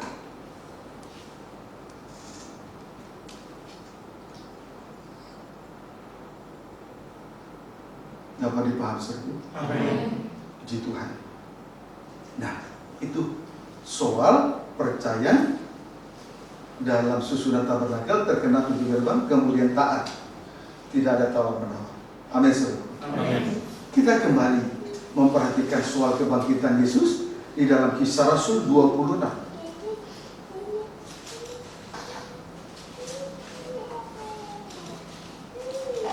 Ayat 16 sampai 18. Demikianlah firman Tuhan. Ya, Paulus menceritakan pertobatan dan panggilannya. tanda kebangkitan Yesus, dia menampakkan diri kepada 12 murid, 12 rasul, terakhir kepada Rasul Paulus. Terus, Tetapi sekarang, bangunlah dan berdirilah. ya, Aku menampakkan diri kepadamu Ya. untuk menetapkan engkau menjadi pelayan dan saksi tentang segala sesuatu yang telah kau lihat daripadaku dan tentang apa yang akan kuperlihatkan kepadamu nanti.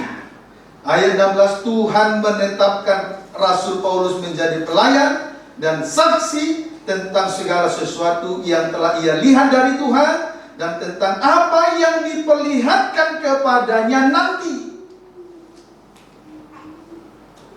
Apa yang sudah diperlihatkan dan yang akan diperlihatkan. Jadi Tuhan senantiasa memperlihatkan segala sesuatu. Jadi kuasa kebangkitan Yesus memperlihatkan segala sesuatu, baik yang sekarang maupun yang akan datang. Berarti dengan demikian kita melihat, mengetahui segala sesuatu. Tuhan kita melihat tuntunan Tuhan, pimpinan Tuhan, penyertaan Tuhan hari ini, besok, lusa, seterusnya sampai Ia datang. Tuhan tak biarkan kita binasa. Itu kuasa kebangkitan Yesus Kristus. Amin. Kita tahu, kita melihat waktu dan masa yang terjadi ini terus di dalam pimpinan Tuhan. Itu kebangkitan Yesus. Betapa mulianya kebangkitan Yesus. Betapa mulianya korban Kristus. Amin. Ayat 17. Aku akan mengasingkan engkau dari bangsa ini dan dari bangsa-bangsa lain. Terus? Dan aku akan mengutus engkau kepada mereka untuk membuka mata mereka, supaya mereka berbalik dari kegelapan kepada terang, dan dari kuasa iblis kepada Allah, supaya mereka oleh iman mereka kepadaku memperoleh pengampunan dosa dan mendapat bagian dalam apa yang ditentukan untuk orang-orang yang dikuduskan. Puji Tuhan. Di ayat yang ke-17, Yesus berkata, aku akan mengasingkan engkau dari bangsa ini, dalam kurung bangsa Yahudi, dan dari bangsa lain, dalam kurung bangsa kafir. Dengan kata lain, dikhususkan untuk Tuhan. Jadi Paulus menerima jabatan rasul untuk dikhususkan, dikhususkan oleh Tuhan. Amin, saudaraku. Puji Tuhan. Kalau kita mendapat jabatan, kita dihiasi oleh roh pengasihan, dihiasi oleh karunia-karunia dan jabatan Roh Kudus, bersyukur, berterima kasih. Itu tanda bahwa kita dikhususkan oleh Tuhan bagi Dia untuk Yahudi dan kafir. Amin. Puji Tuhan. Tujuannya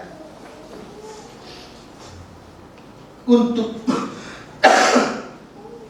membuka mata mereka, sama dengan menyadari diri. Membuka mata mereka berarti menyadari diri.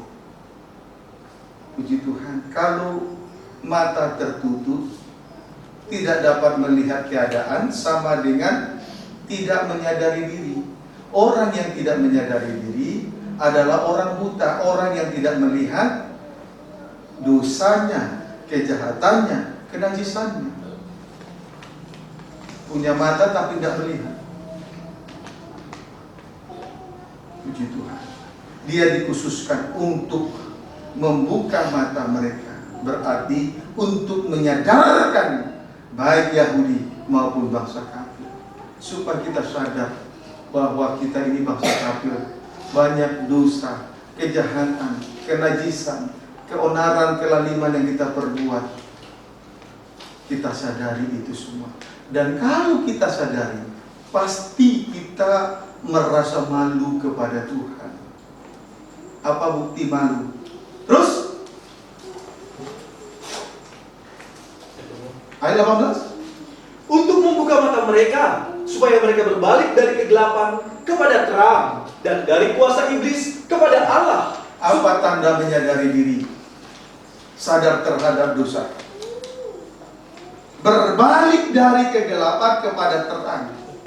Satu, berbalik dari kegelapan kepada terang. Itu satu.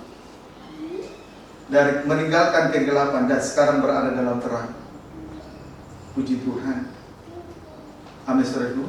Firman itu mempunyai daya cipta, menjadikan yang tidak ada menjadi ada. Kemudian membentuk manusia, sehingga manusia itu hidup. Dan hidup itu adalah terang.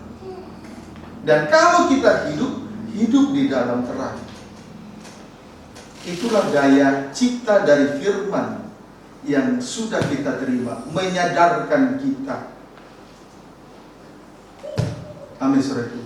Menyadarkan kita. Apa tandanya? Berbalik dari kegelapan kepada terang. Itu hidup. Kalau masih suka bergerilya, masih suka hidup di dalam dosa, kejahatan, kenajisan, tapi tampilan luar terlihat baik, tapi manusia batinnya masih dikuasai kejahatan, kenajisan, berarti belum sadar diri. Punya mata tidak melihat. Dapat dipahami. Tapi firman itu menjadikan yang tidak ada menjadi ada. Firman itu membentuk manusia, dan manusia itu hidup, dan hidup itu terang. Apa terang? Tidak ada dosa, tidak ada kesempatan untuk menyembunyikan dosa. Itu terang. Semuanya terlihat, luar dalam, lahir batin manusia tampak jelas, supaya pada akhirnya berujung kepada permata yaspis, permata yang paling indah. Puji Tuhan. Kemudian berbalik dari kuasa iblis kepada Allah. Berbalik dari kuasa iblis kepada Allah. Kalau berbalik dari kuasa iblis kepada Allah, berarti hidup di dalam kuasa Allah. Apa kuasa Allah? Itulah sengsara salib. Hikmat Allah dan kekuatan Allah itulah sengsara salib. Puji Tuhan. Dulu berada dalam kuasa iblis. Buktinya apa? Hidup mempertahankan hidup manusiawi. Dengan lain kata, hidup menurut hawa nafsu, yaitu keinginan-keinginan daging yang jahat. Kemudian menikmati kesenangan lewat demon-demon dari roh najis. Itu kuasa iblis. Tetapi sekarang berbalik kepada kuasa Allah. Itulah salib adalah kekuatan Allah, hikmat Allah. Mau memikul salib. Orang yang tidak mau memikul salib, kalau kenajisannya ditegur, dia arogansi. Karena tidak terbukti kenajisan yang di dalam batinnya. Dia akan serang balik, menjadi manusia arogan. Manusia di luar Tuhan suka arogan, mempertahankan kebenaran yang terlihat. Kalau kau mengerti firman ini, berbaliklah, sadarlah, berbaliklah dari kegelapan kepada terang, dari kuasa iblis kepada kuasa Allah. Amin. Amin. Puji Tuhan. Amin. Amin. Amin. Amin. Puji Tuhan. Haleluya. Jangan bertahan di situ. Nanti engkau dikejar-kejar setan terus. Puji Tuhan. Nah, itu terus baca lagi. Setelah berbalik dari kegelapan berbalik dari kegelapan kepada terang, dan kuasa iblis kepada kuasa Allah, akhirnya terus supaya mereka oleh iman mereka kepadaku memperoleh pengampunan dosa, terus dan mendapat bagian dalam apa yang ditentukan untuk orang-orang yang akhirnya mendapat satu, mendapat pengampunan dari Tuhan. Dua, mendapat bagian dalam apa yang ditentukan untuk orang-orang yang dikuduskan. Puji Tuhan. Haleluya. Amin, saudaraku. Amin. Diampuni dan diselamatkan. Pendeknya begitu. Diampuni dan diselamatkan. Kiranya dapat dipahami dengan baik. Sekarang berkaitan dengan itu, Efesus 3 ayat 6 sampai 8.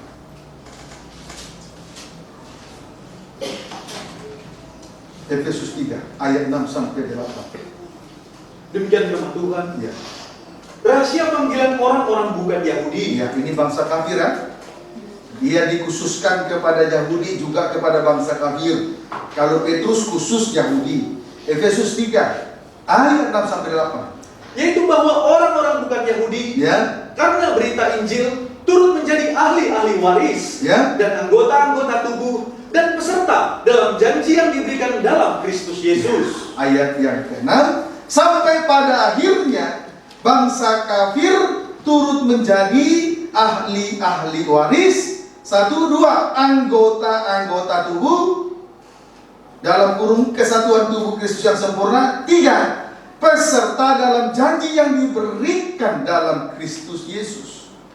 Lalu 7 sampai 8, Dari Injil itu aku telah menjadi pelayannya ya, menurut pemberian kasih karunia Allah karena kemurahan tadi di atas sudah saya sampaikan. Terus yang dianugerahkan kepadaku sesuai dengan pengerjaan kuasanya. ya, lihat, karena kematiannya memenuhkan segala sesuatu termasuk memberikan 5 jabatan. Terus Kepadaku yang paling hina di antara segala orang kudus yang merasa diri tidak layak, diulang lagi. Terus telah dianugerahkan kasih karunia ini iya, untuk memberitakan kepada orang-orang bukan Yahudi kekayaan Kristus yang tidak terduga itu. kesimpulannya Tuhan oleh karena kasih karunia dianugerahkan, Rasul Paulus menerima jabatan rasul untuk memberitakan Injil kepada bangsa kafir yang adalah kekayaan Kristus yang tidak terduga. Itulah yang disebut kemurahan. Kekayaan Kristus yang tidak terduga. Kalau kita mendapat pemberitaan Injil kepada bangsa kafir, itu kekayaan Kristus yang tidak terduga. Persis seperti jubah. Setelah pakaian Yesus dilepaskan, dibagi menjadi 4 bagian. Tetapi khusus jubah itu harus melalui undian, lotre, tidak terduga. Jadi kalau kita mendapat bagian pelayanan dari imam besar, itu adalah kemurahan yang tidak terduga, lotre. Seperti mendapat lotre, diundi. Jadi jangan anggap enteng dengan pemberitaan Injil, apalagi pengajaran mempelai. Jangan puas hanya dengan penginjilan. Mayat bergelimpangan di padang gurun. Tapi setelah bangsa Israel dipimpin oleh pengajaran mempelai tabur perjanjian untuk menyeberangi sungai Yordan, selamat sampai tujuan. Amin. Amin. Puji Tuhan. Ayat 9. Dan untuk menyatakan apa isinya tugas penyelenggaraan rahasia yang telah berabad-abad tersembunyi dalam Allah yang menciptakan segala sesuatu. Kesimpulannya, rahasia yang tersembunyi dari abad ke abad, dari keturunan ke keturunan, telah dinyatakan kepada bangsa kafir, dan bangsa kafir setelah percaya, taat, kemudian mereka diselamatkan, diampuni dan diselamatkan, turut mendapat bagian dari ketentuan-ketentuan yang dijanjikan di dalam Kristus Yesus. Haleluya. Puji Tuhan. Tuhan Yesus baik. 1 Timotius 3 ayat 16. Kembali kita memperhatikan 1 Timotius 3 ayat 16. Macam? Demikian firman Tuhan. Terus? Dan sesungguhnya agunglah rahasia ibadah kita. Ya. Dia yang telah menyatakan dirinya dalam rupa manusia, Itu pengalaman kematian. Terus? dibenarkan dalam roh, Hanya dibenarkan dalam roh, tidak dibenarkan orang dunia. Pengalaman kematian, sengsara salib itu kebodohan bagi dunia. Terus? yang menampakkan dirinya kepada Itu malaikat-malaikat, pengalaman kebangkitan. Terus? diberitakan di antara bangsa-bangsa yang tidak mengenal Allah, Sudah? Itu tanda kebangkitan. Lalu kemudian? yang dipercayai di dalam dunia, diangkat dalam kemuliaan. Puji Tuhan. Selanjutnya dipercayai. Kebangkitan Yesus diberitakan. Dan kebangkitan itu dipercayai di dalam dunia ini. Dan kebangkitan itu dipercayai di dalam dunia ini. Apa buktinya? Markus pasal 16, agak dipercepat.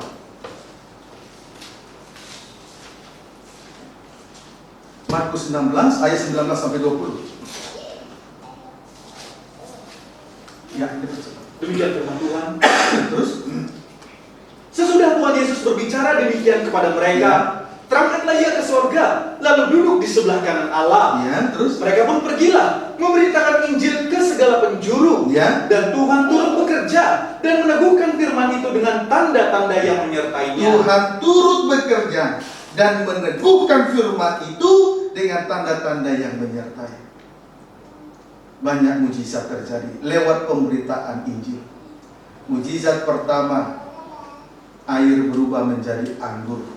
Ada suatu keubahan sehingga nikah dipulihkan. Amin, saudaraku. Amin. Kalau ada keubahan, nikah dipulihkan. Mujizat kedua, tetap masih di Kana, anak yang sakit disembuhkan. Itu mujizat kedua. Jadi mujizat yang terbesar dan yang terutama adalah terjadi keubahan. Air berubah menjadi anggur. Kalau terjadi keubahan di dalam nikah, kalau terjadi keubahan, nikah di dunia dipulihkan. Barulah mujizat kedua, anak yang berujung kepada kematian disembuhkan. Jadi kesembuhan itu mujizat kedua. Maka dari pemulihan inilah kita boleh yakin Yesus telah dibangkitkan. Yesus telah bangkit. Maut telah dikalahkan. Amin, saudaraku. Upah dosa maut. Kita sudah disucikan dari dosa-dosa. Upah dosa maut. Maut telah dikalahkan. Puji Tuhan. Haleluya. Puji Tuhan. Nah, sekarang tentang kemuliaannya. Yang terakhir dipercepat. Tentang kemuliaannya 1 Timotius 3 ayat 16. 1 Timotius 3 ayat 16. Kembali kita membaca 1 Timotius 3 ayat 16, baca. Demikian firman Tuhan. Ya. Dan sesungguhnya agunglah rahasia ibadah kita. Iya. Terus, Dia yang telah menyatakan dirinya dalam rupa manusia, dibenarkan dalam roh. ya, terus, Yang menampakkan dirinya kepada malaikat-malaikat, diberitakan di antara bangsa-bangsa yang tidak mengenal Allah. mati dan bangkit. Sekarang Yang dipercayai di dalam dunia. sudah dosa disucikan. Amin, saudaraku. Amin. Dosa disucikan, ada keubahan, sakit disembuhkan, dipercaya dalam dunia, itulah kebangkitannya. Terus Diangkat dalam kemuliaan. ayat yang kita perhatikan adalah dari ayat kalimat yang kita perhatikan dari ayat ini, diangkat dalam kemuliaan. Diangkat dalam kemuliaan. Puji Tuhan, biarlah kiranya kita nanti juga diangkat di dalam kemuliaan. Di mana Yesus berada, di situ juga pelayan-pelayannya berada. Yesus diangkat, Yesus naik, dipermuliakan. Yesus diangkat, naik ke surga. Sekarang duduk di atas tahta dalam kemuliaan. Kita juga berdoa dengan harap yang luar biasa supaya kita juga kelak naik ke surga, duduk di atas tahta dan dipermuliakan bersama dengan Dia. Amin, saudaraku. Amin. Itulah doa dan harapan kita yang besar kepada Tuhan. Sekarang Matius pasal 20 bicara soal naik dipermuliakan ini. Kita belajar dari domba-domba yang senantiasa memperhatikan kehidupan yang hina. Injil Matius pasal 25 ayat 31 sampai 33 terlebih dahulu. Demikian firman Tuhan. Ya. Penghakiman terakhir. Ya.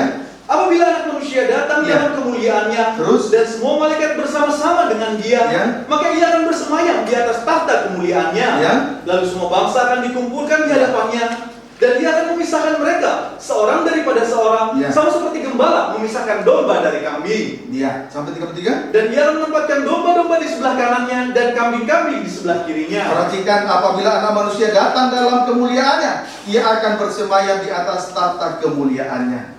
Lalu semua bangsa akan dikumpulkan di hadapannya untuk mengadakan pemisahan. Seperti gembala memisahkan domba dari kambing. Selanjutnya domba-domba ditempatkan di sebelah kanan, kambing-kambing di sebelah kiri. Amin, saudaraku. Amin. Puji Tuhan. Ayat 34. Dan Raja Tuhan berkata kepada mereka yang di sebelah kanannya, Ya. "Mari, hai kamu yang diberkati oleh Bapakku, Domba yang di sebelah kanan diberkati. Apa buktinya? terimalah kerajaan yang telah disediakan bagi kamu sejak dunia." Yesus berkata kepada domba-domba yang di sebelah kanan, terimalah kerajaan yang telah disediakan bagimu sejak dunia dijadikan, dipermuliakan. naik, terangkat, dipermuliakan oleh Tuhan. Amin, saudara. Amin. Dipermuliakan oleh Tuhan. Nah, ini yang harus kita pelajari sekarang lebih jauh lagi. Mari supaya kita nanti naik dan duduk di atas tahta, ada dalam kemuliaan. Dengan lain kata, dipermuliakan. Mari kita perhatikan ayat 35 sampai 40. Sebab ketika aku lapar, Ya. kamu memberi aku makan. Apa yang mereka kerjakan? Ketika aku lapar, kamu memberi aku makan. Terus, Ketika aku haus, kamu memberi aku minum. Terus. Ketika aku seorang asing, kamu memberi aku tumpahkan. Terus. Ketika aku telanjang, kamu memberi aku pakaian. Terus. Ketika aku sakit, kamu melawat aku. Terus. Ketika aku di dalam penjara, kamu mengunjungi aku. Terus. Maka orang-orang benar itu akan menjawab dia. domba-domba ditempatkan di sebelah kanan menjawab dia. Terus, Katanya, Ya. Tuhan, bila manakah kami melihat engkau lapar dan kami memberi engkau makan? bahasa bebasnya, kapan kami kasih engkau makan? Ketika engkau lapar, minum ketika engkau haus. Terus, Atau haus dan kami memberi engkau minum? terus, Bila manakah kami melihat engkau sebagai orang asing kapan kami melihat engkau sebagai orang asing? Terus, dan kami memberi engkau lalu tumpangan? memberi tumpangan. Terus, Atau telanjang dan kami memberi engkau pakaian? kapan kami melihat engkau telanjang dan memberi engkau pakaian? Terus, Bila manakah kami melihat engkau sakit Ya. atau dalam penjara dan kami mengunjungi engkau? kesimpulannya tidak menyadari kalau mereka mereka menyadari bahwa mereka sebetulnya tidak melakukan itu kepada Tuhan. Tapi lihat ayat 40 terus. Dan raja itu akan menjawab Ya, mereka, ya. Aku berkata kepadamu, Ya. sesungguhnya segala sesuatu yang kamu lakukan untuk salah seorang dari saudaraku yang paling hina ini, Ya. kamu telah melakukannya untuk aku.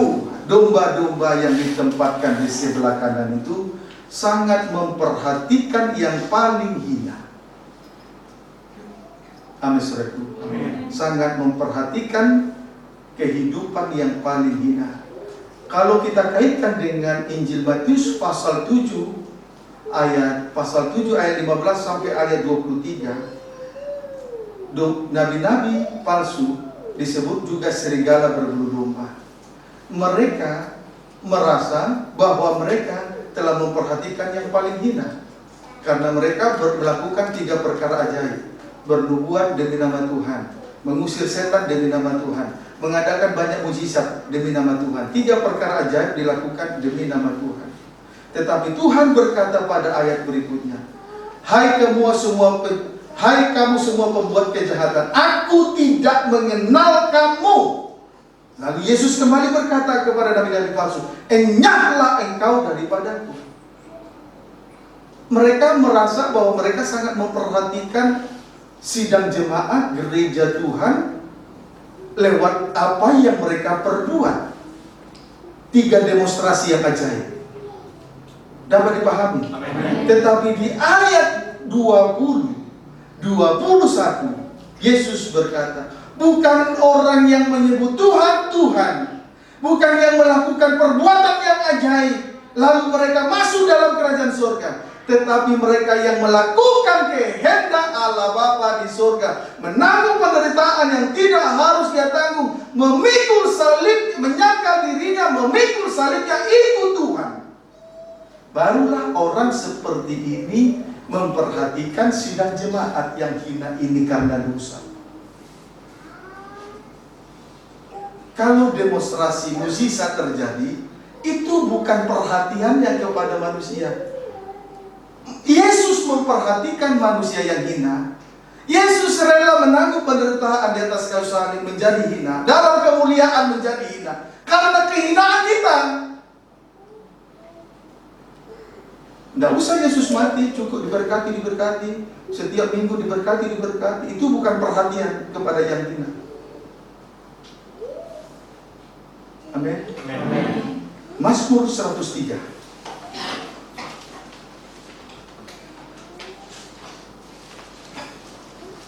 ayat yang ke-14.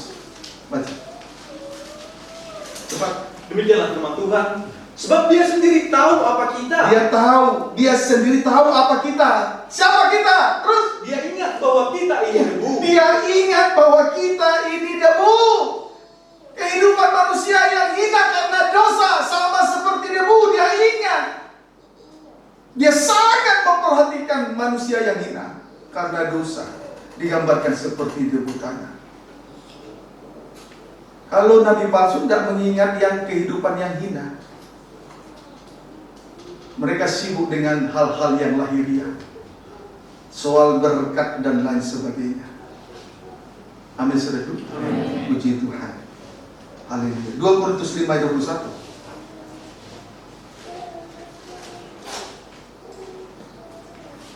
Korintus 5 ayat 21 baca. Dia yang tidak mengenal dosa telah dibuatnya menjadi dosa karena kita, Ya. supaya dalam Dia kita dibenarkan oleh Allah. Dia yang benar dijadikan dosa, supaya manusia yang hina karena dosa dibenarkan oleh kehinaannya. Amin saudara. Amin. 2 Timotius 4 ayat 6 sampai 7. 2 Timotius 6 ayat 4 sampai 7. 2 Timotius 4 ayat 6 sampai 7 baca. Demikian firman Tuhan. Ya. Mengenai diriku, darahku sudah mulai dicurahkan sebagai persembahan, dan saat kematianku sudah dekat. 2 Timotius 2 Timotius 4 ayat 6 sampai 8. Perhatikan. Demikian firman Tuhan. Ya. Mengenai diriku, darahku sudah mulai dicurahkan sebagai persembahan, Ya. dan saat kematianku sudah dekat. Sudah dekat terus. Aku telah mengakhiri pertandingan yang baik. Aku telah mencapai garis akhir, dan aku telah memelihara iman. Iya. Puji Tuhan. Saudaraku, Rasul Paulus berkata, darahku sudah mulai dicurahkan sebagai persembahan, dan saat kematianku sudah dekat.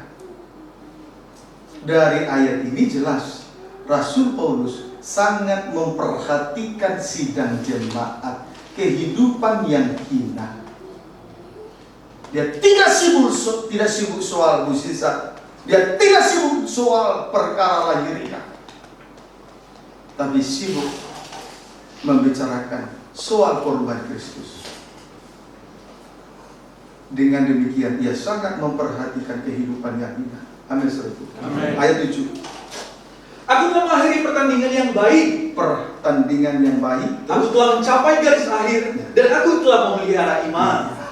Kemudian Rasul Paulus berkata, aku telah mengakhiri pertandingan yang baik. Di mana? Kenapa disebut? Mengapa Rasul Paulus berkata, aku telah mengakhiri pertandingan yang baik? Jawabnya, ia telah mencapai garis akhir, dan ia telah memelihara iman. Garis akhir pelayanan Yesus di bumi, mati di kayu salib, dan oleh kematiannya tidak satu pun tulang-tulangnya dipatahkan. Ini berbicara tentang kesatuan tubuh. Lalu oleh karena kematiannya, satu tusukan menusuk lambungnya, lalu segera mengalir keluar darah dan air, melahirkan bangsa kafir. Amin. Ayat yang ke-8. Sekarang telah tersedia bagiku mahkota kebenaran, Ya. yang akan dikaruniakan kepadaku oleh Tuhan, hakim yang adil. Ialah pada hari hakim yang adil tadi terus. Tetapi bukan hanya kepadaku, Ya. melainkan juga kepada semua orang yang Ya. merindukan kedatangannya. Perhatikan Rasul Paulus berkata, telah tersedia bagiku mahkota kebenaran yang akan dikaruniakan kepadaku oleh Tuhan, hakim yang adil. Di atas tadi saya sudah sampaikan, apa buktinya Yesus adalah hakim yang adil. Yesus telah naik dan duduk di sebelah Allah yang maha tinggi, duduk di atas tahta dan dalam kemuliaan. Itu tahta kemuliaan, itu adalah penghakiman yang adil. Tahta kemuliaan adalah penghakiman yang adil, sebab dia naik dalam kemuliaan sesudah ia selesai mengadakan penyucian dosa, sesudah ia menyelesaikan pekerjaan. Jadi tahta Allah yang disebut dengan kemuliaan Allah itu merupakan penghakiman yang adil. Oleh penghakiman yang adil ini akhirnya Rasul Paulus menerima mahkota kebenaran. Tetapi bukan dia saja yang akan menerima mahkota kebenaran oleh karena penghakiman tahta Allah, kemuliaan Allah. Juga bangsa kafir akan menerima mahkota kebenaran. Amin saudara. Amin. Inilah kenaikan Yesus ke surga. Dia dipermuliakan, sekarang duduk di samping Allah yang maha besar, sesuai Ibrani 1 ayat 3, di tempat yang tinggi, duduk di atas tahta dalam kemuliaan. Itulah penghakiman yang adil. Kenapa? Karena dia naik sesudah ia selesai mengadakan pencucian dosa, dia bertanggung jawab. Diselesaikan dulu. Yesus bekerja tidak setengah-setengah. Segenap hati, segenap jiwa, akal, budi, kekuatan. Apa buktinya dengan segenap kekuatan? Keringat Yesus di Taman Getsemani bagaikan peluhnya itu bagaikan titik-titik darah. Segenap kekuatan. Dia takut terus. Dia keringat sampai tetes-tetes darah. Segenap kekuatan. Kita ini belum meneteskan darah dalam melayani, tapi menyangkal diri saja susah. Tapi saya berdoa, sangkalin pikul saya, nanti kita akan naik, dipermuliakan, duduk di atas tahta dalam kemuliaan. Tuhan Yesus memberkati.